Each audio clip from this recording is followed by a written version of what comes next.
She's been doing her best to communicate with him, and she's joining me now here in Dallas. It's Humaira Assami. Humaira, it's great to see you again. Thanks for being with us. Good evening, Will. Thanks for having me. Have you been able to be in touch with your family? We have limited contact. Some of the people have access to a Starlink or a VPN that they can send messages out, but it's very limited. And what are you hearing?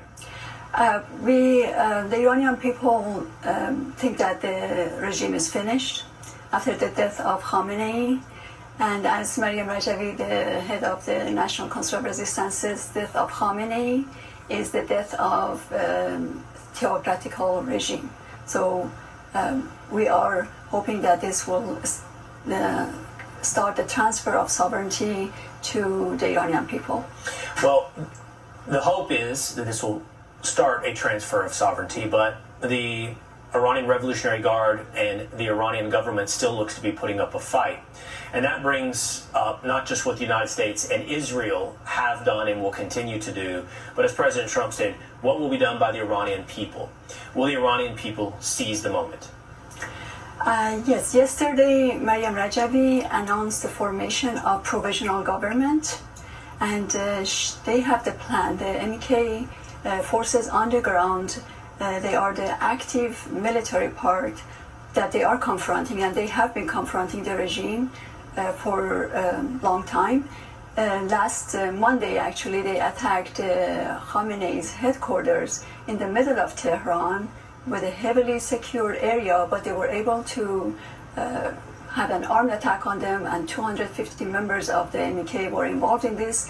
100 of them were arrested or killed, and the other 150 retreated. What do you expect the resistance, the armed resistance inside of Iran, how big? How many people? What do you expect we can see from this armed resistance?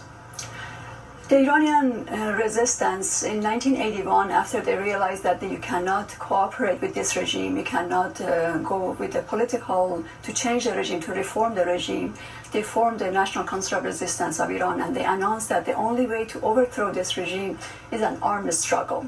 So that was their strategy from the beginning, and they have been working for that strategy. But this seems like the moment, Humaira. Yes. This seems like the moment that if there is a moment for the Iranian armed resistance, it's to stand up now, if not now, within the coming days.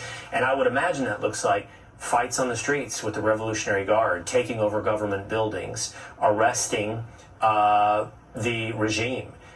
The question is, will we see that? Is that what President Trump envisions when he says seize the moment? And will we see that from Iranians?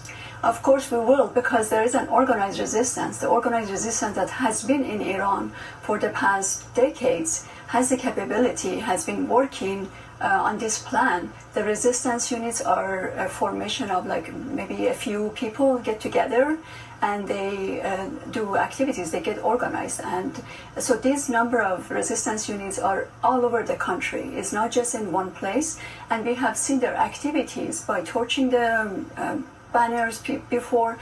Even yesterday, they dropped this banner that says no to any dictatorship, no to monarchy, no to theocracy, yes to freedom and democracy. So they are active and they are working very hard, and they have the capability to overthrow the regime. And I know that's been an act of bravery all throughout the last several decades in Iran. Simply celebrating in the streets would have been an act of bravery, which we've seen those videos coming out. The question is, what acts of bravery will be required on the ground to cut the head off the snake, to see a true regime change and to see a true pivot in Iran to the form of government that I think you and President Trump and much of the West would like to see in Iran. So we're going to be watching that very closely in coming days. We appreciate you always coming in here and sharing your story. Thank you. Thank you very much for having me. All right.